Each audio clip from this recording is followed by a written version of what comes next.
8 ദിവസത്തേക്കൊരു യാത്ര പോയി. പക്ഷേ ചില പ്രശ്നങ്ങൾ കാരണം തിരികെ വരാൻ കഴിയാതെ കുടുങ്ങുന്നു. അതും 8 മാസം.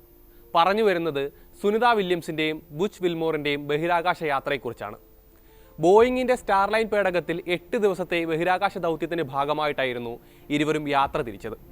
എന്നാൽ സാങ്കേതിക പ്രശ്നങ്ങൾ മൂലം കഴിഞ്ഞ 8 മാസത്തിലേറെയായി അവർ അന്താരാഷ്ട്ര ബഹിരാകാശ നിലയത്തിൽ കഴിയുകയാണ്. ഏറ്റവും ഒടുവിൽ മാസങ്ങളുടെ കാത്തിരിപ്പിന് ശേഷം സുനിതയും വിൽമോറും മടങ്ങിവരവിനൊരുങ്ങുകയാണ്. മാർച്ച് 19 ഇരുവർക്കും ഭൂമിയിൽ കാലുകുത്താൻ സാധിക്കുമെന്നാണ് നാസ ഇപ്പോൾ അറിയിച്ചിരിക്കുന്നത്. രണ്ടുപേരുടെയും മടങ്ങിവരവിൽ എല്ലാവരും ആവശ്യത്തിലാണെങ്കിലും നിരവധി ആരോഗ്യ പ്രശ്നങ്ങൾ ഇരുവരെയും കാത്തിരിക്കുന്നുണ്ടെന്നാണ് വിദഗ്ധർ ചൂണ്ടിക്കാട്ടുന്നത്. ഇന്ത്യൻ വംശജയായ സുനിത വില്യംസും ബുച്ച് വിൽമോറും 2024 ജൂൺ 5 അന്താരാഷ്ട്ര ബഹിരാകാശ നിലയത്തിലേക്ക് യാത്ര തിരിക്കുന്നത്. ബഹിരാകാശ നിലയത്തിലേക്ക് മനുഷ്യരെയും വഹിച്ചുള്ള ബോയിങ് സ്റ്റാർലൈൻ പേടകത്തിന്റെ ആദ്യ പറക്കലിൽ പക്ഷേ കാര്യങ്ങൾ വിചാരിച്ച പോലെ അല്ല സംഭവിച്ചത്. ജൂൺ 7 13 തിരികെ എത്തുമെന്നായിരുന്നു നാസ ആദ്യം അറിയിച്ചിരുന്നതെങ്കിലും പേടകത്തിന്റെ ത്രസ്റ്ററുകൾക്കുണ്ടായ തകരാറുകൾ പദ്ധതികളെയെല്ലാം തകിടം മറിച്ചു. അങ്ങനെയാണ് ഇരുവരും ബഹിരാകാശ നിലയത്തിൽ കുടുങ്ങുന്നത്. 2024 അമേരിക്കൻ പ്രസിഡന്റ് തിരഞ്ഞെടുപ്പും ന്യൂ ഇയർ ആഘോഷവും ഉൾപ്പെടെയുള്ളവയിൽ ഇരുവരും പങ്കെടുത്തത് അന്താരാഷ്ട്ര ബഹിരാകാശ നിലയത്തിൽ നിന്നായിരുന്നു. മണിക്കൂറിൽ ശരാശരി 28,000 കിലോമീറ്റർ വേഗത്തിൽ സഞ്ചരിക്കുന്ന ബഹിരാകാശ നിലയം ഭൂമിക്ക് ചുറ്റും 90 മിനിറ്റ് കൊണ്ട് ഒരു പരിക്രമണം പൂർത്തിയാക്കുമെന്നതിനാൽ 16 തവണയാണ് സുനിത വില്യംസ് പുതുവർഷ പുലരി കണ്ടത്. ബഹിരാകാശ നിലയത്തിൽ നിന്നുള്ള സെൽഫികളും അവർ പലപ്പോഴായി പങ്കുവച്ചിരുന്നു. എന്നാൽ തിരികെ ഭൂമിയിലേക്ക് എത്തുമ്പോൾ ഇരുവർക്കും കാര്യങ്ങൾ അത്ര സുഖകരമായിരിക്കില്ല എന്നാണ് വിദഗ്ധർ അഭിപ്രായപ്പെടുന്നത്. ബഹിരാകാശത്ത് ഇത്രയും നാൾ ചെലവഴിക്കുന്നതിന്റെ കഠിനമായ ആരോഗ്യ പ്രശ്നങ്ങളാണ് ഇരുവർക്കും ഇവിടെ എത്തുമ്പോൾ നേരിടേണ്ടി വരിക. ഗുരുത്വാകർഷണം തന്നെയാണ് പ്രധാന വില്ലൻ.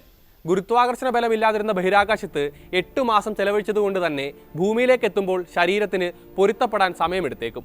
ചെറിയ ഭാരം പോലും ഉയർത്താൻ അത്യധികം പ്രയാസം നേരിട്ടേക്കുമെന്നും വിദഗ്ധർ പറയുന്നു. ഒരു പേനയുടെ ഭാരം പോലും വലിയ ഭാരമായി അനുഭവപ്പെട്ടേക്കും.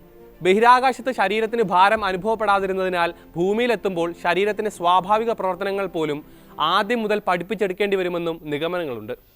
സന്ധികളെയും എല്ലുകളെയും സംരക്ഷിക്കുന്ന കാർട്ടിലേജുകൾ ദ്രവിക്കാനും സാധ്യതയേറെയാണ്.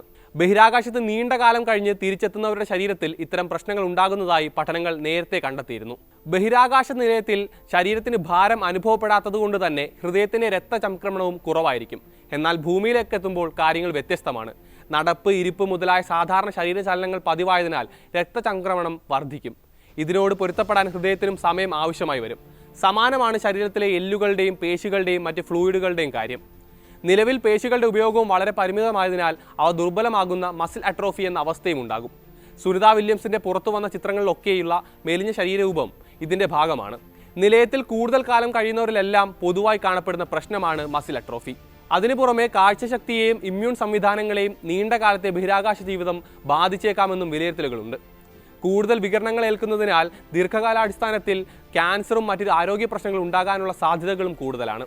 ബഹിരാകാശ നിലയത്തിലെ ജീവിതം നീണ്ടതോടെ സുനിത വില്യംസ് നിലയത്തിന്റെ കമാൻഡർ ചുമതലയും ഏറ്റെടുത്തിരുന്നു. കൂടാതെ രാജ്യാന്തര ബഹിരാകാശ നിലയത്തിന് പുറത്ത് 62 മണിക്കൂർ 6 മിനിറ്റ് ചെലവഴിച്ചതിന്റെ റെക്കോർഡ് നേട്ടവും ഈ കാലയളവിൽ സുനിത നേടിയിരുന്നു. ഇരുവരെയും തിരികെ എത്തിക്കുന്നതിനുള്ള നാസയുടെ ക്രൂട്ടൺ ദൗത്യം മാർച്ച് 12 വിക്ഷേപിക്കുക. നാസ ബഹിരാകാശ യാത്രികരായ Anne McClain, Nicole Ayers, Roscosmos ബഹിരാകാശ യാത്രികൻ കിറിൽ പെസ്കോവ്, ജാക്സ ബഹിരാകാശ സഞ്ചാരി തക്കുയ ഒനിഷി എന്നിവരും സംഘത്തിലുണ്ട്. ഇവരെ അന്താരാഷ്ട്ര നിലയത്തിന്റെ ചുമതല ഏൽപ്പിച്ച ശേഷമാകും മാർച്ച് 19 സുനിത വില്യംസും ബുച്ച് വിൽമോറും മടങ്ങുക.